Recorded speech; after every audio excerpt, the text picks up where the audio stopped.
I'm Kay, and I am here with a Stitches and Stencils layout for you guys today, and I am not playing along with the prompt for scrap timber because I actually forgot.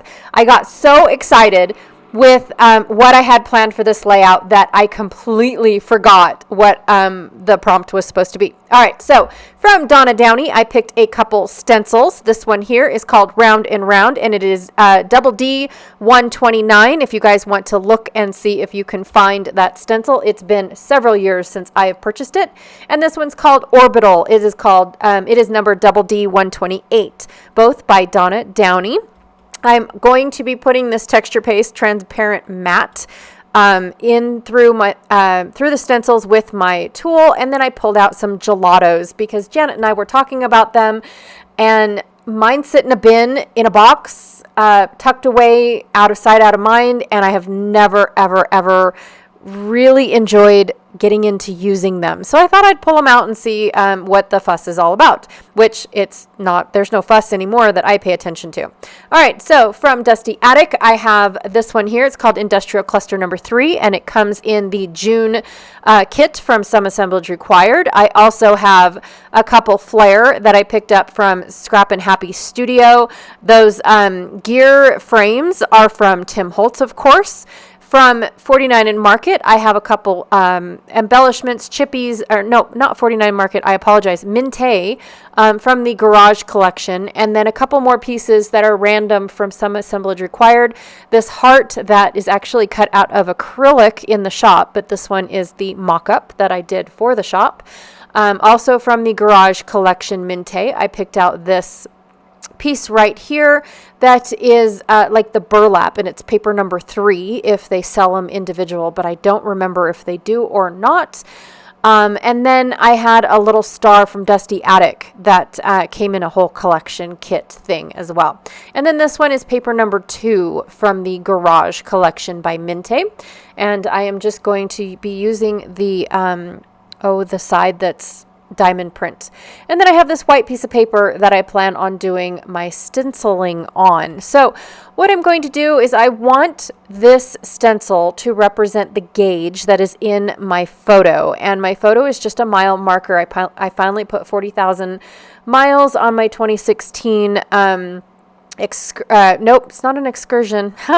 It's a Sequoia. In 2021, I finally put 40,000 miles. I'm almost at 60 now, 2 years later, but it takes us a long time to put miles on vehicles because we've got so many to drive.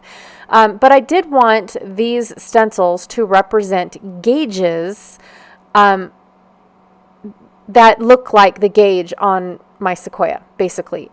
So I'm going to pick and choose, and that's why I've got the blues and the reds and the silvers and the white, just in case it was going to go the way I wanted it to. So what I did was I rubbed the gelato on top of the circle bits that are in the orbital stencil. And then I'm just taking my paintbrush and going and pushing the color out to the edge of the circle. And then I'm going to do the same thing using all the different blues that I picked out just to see which blue I like the most and try to keep it contained within the stencil before I start going crazy with my said idea, right? So I'm just playing along, coloring. I do have it fast forwarded quite a bit. I do end up liking this one. This one is from their Galaxy collection, the what are they called now? The Gelato's Galaxy collection. So you could get them in all different colors. At first I picked out like a basic set, which I think had 15 or 16 colors in it, and then I really liked the Galaxy, and the cool part about the Galaxy is it has a little shimmer in it. It's not so much as like very noticeable, but it's slightly noticeable. So anywho, I'm gonna go ahead and when I apply the gelato, I'm applying the water at the same time just to split it up. And then these pieces here ended up being so thin that I really couldn't keep the color contained. So I went ahead and just started painting messily around. And then I realized I didn't like that lighter blue. It was kind of the wrong shade for what I was going for. So I decided to use the Galaxy one again, which I can't remember what it was called, what color it was called. I just know it's from the Galaxy set. And so I decided to go ahead and paint both of those I think it's called Round and Round. Around and Around, I think is what it's called, for that stencil, and go ahead and paint all of the lines. And then the same thing with the orbital stencil. I'm going to go ahead and paint all of its lines as well, and then go back in again with a little bit more red. I just, at this point, I'm just playing. I have no idea what I'm trying to accomplish, what I'm trying to achieve. I just really wanted to play. To be honest. So I really can't, I really, for the orbital one, I really wanted to test a couple pieces first before going all out, and then I realized I liked it, so I went ahead and added a little bit more color to the texture paste, and then I'm going to go ahead and paint messily around, so that way it kind of looks like it's, well, watercolored, basically. So nothing much going on here.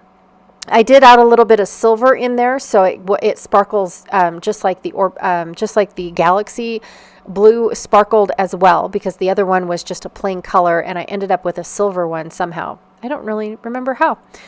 So, and then the last little bit, I'm going to color these lines with the red color, and then the dots with the red. Go back in, and oh, I missed a couple pieces, so I'm going to go ahead and paint those with the galaxy color as well. I didn't realize I missed them, because it's hard to see clear on clear, right? It's like using clear embossing powder. You just don't know. So I'm going to go ahead and finish out my little red dots with some paint. And then I realized that my paper is a little bit too bright. Like, it's just too white. I don't know what to do. So I'm going to go ahead and add a little bit of splatters, a little bit of red splattering, a little bit of that dark blue splattering from the galaxy, and then a little bit of the silver splattering, which you really can't even tell that I did.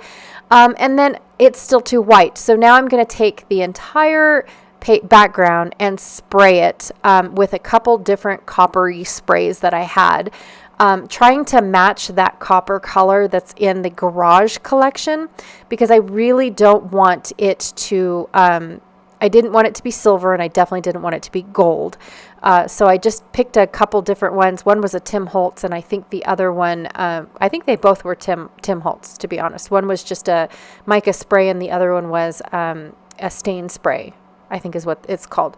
So now I'm going to go ahead and fill in some of the little gaps. And then try to wipe off my stencil work with this Faded Jeans ink pad. Yes. And then I'm heavily going around the outside, and I really, really like this. Now, don't get me wrong, the sprays made this paper really, really wet. So I have to be very careful with how I am going at it, but I am going to darken up my circles again to try and get that red color, because I definitely want the attention drawn to the gauge. For once, I took a mileage picture without actually moving the car. Normally I'm moving when I roll over the Milestone, and so it's I always have the gauge showing my speed, and this time it does not. All right, so I went ahead off camera and tried a couple different stitching that my sewing machine is capable of, and I like this one that looks like a heartbeat. I did mess up a little bit, but I do think it adds to the grunge part of my layout. And then around the center of some of my stencil work, I went ahead and did a red zigzag just to bring more attention into the red and have it look like the little dash marks that indicate your speed. So I was going for that look. Okay, and then I'm going to go ahead and use these two papers here to map my photo. I'm going to put quite a large photo on my mat, just because A, I want to distress it, and B, I would like to, well, it's the only paper that I'm adding to this layout, because the background pretty much speaks for itself. I really don't have to do a whole lot. Now, the reason why I did not pick a sketch for this is because it's very rare that this happens, but it's been happening lately a lot more. But usually it used to be really rare that when I'm pulling out product, they just go really well with each other. Like, they mesh so well with each other. they were meant to be placed on the layout exactly in that portion, in that manner. And that's how all these pieces were. My struggle was what color do I want to paint them? So I finally decided to paint a couple of them black, paint a couple of them silver. And then I've got, again, the two coppery colors that are from Tim Holtz. Now, the silver one is a Dina Wakley, while the others are all Tim Holtz, either distress, not oxide, I apologize, either a distress spray, paint spray, or not a paint, I think it's a stain is what he calls it. And then this one here is the Color Splash by Shimmers. That's that copper one there. I really like that one. And then, of course, I pick a red. But I think it's a spray stain is what he calls it, which is, I don't know why, but that's what he calls it. And then, of course, with this red one, I wanted the two different reds. So I picked the oxide and the stain. And I sprayed the stain first and then went in with the nozzle and painted the oxide on the gear, so just to give it a little variation. But in the end, I don't really think it's noticeable. Maybe not really. And then, like I said, everything on this layout just went so well together, like it already had a place to put. So I am not even going to do a mock-up or anything. I am just going to start gluing everything to the page after everything has set off to dry for just a little bit. I love this metallic frame here because it looks like my gauge on my car. So I really wanted that, but I didn't have anything, I didn't have any numbers or anything like that. So I'm just going to put a gear in there. Now, I did take my flare and I smushed them down. So they are, I can't say they're paper thin, but they are thinner, just because I really love layering with my flare, but I don't want my flare to be up front and center all the time because it's so thick.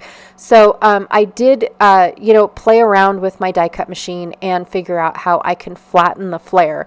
I buy it now more than ever, now that I know that I can flatten my flare. Say that 10 times fast. It just makes my heart happy because I really love this element on my layout. Now, I don't like cutting my photos into circles, but I do love working with circular elements, especially when it comes to cars, because the gauge is a partial circle as it is. You've got the wheels, you've got the steering wheel, you've got even the shifter is a ball of some sort, ish. It is round, whether it's on the steering column as a stick or a stick shift. It is in some way a cylinder shape, right? It has a circular element about it, So yeah, I just feel like circles and especially gears are definitely a key factor in helping to tell my story because of the fact that, this is what I see on a daily basis. I really do like the addition of the cluster for I apologize, Dusty Attic. The light bulb I tried to hide just because I didn't think that it went with it. But then again, the dash is backlit, so it does have a light bulb. So it does kind of make sense there too. I love all the different colors of metals and whatnot. I did definitely want to make a big, huge cluster over on the right side. And I don't really think I was going to put a title on this layout, but everything fell into place so perfectly that I didn't even need a title. I didn't even feel like I was missing a title. So last but not least, I'm going to go ahead and splatter onto my background with this black spray stain. And it actually soaks into the mica spray that it turns tone on tone. Like you can't even tell it's black. And I love how that looks, and it was a happy accident that it happened to do that. So I'm super stoked with how everything turned out, because now I don't have in-your-face black splatters, but they're there. It's kind of cool. So anyways, that is my layout for today. I truly had a blast making it. I apologize that I did not follow the prompt for Scraptember for this, but like I said, I was in the groove and just having a blast making this layout. So I couldn't just stop and try to find somebody else's sketch for what I had going on. All right, be sure to check out Janet Fritz, who is Galaxy Girl Creations here on YouTube, as well as Sandy, who is State Goddess, also here on YouTube, for their take on stitches and stencils, and see how they're using their sewing machine and stencils. And I will check y'all later. Thanks, guys. Bye.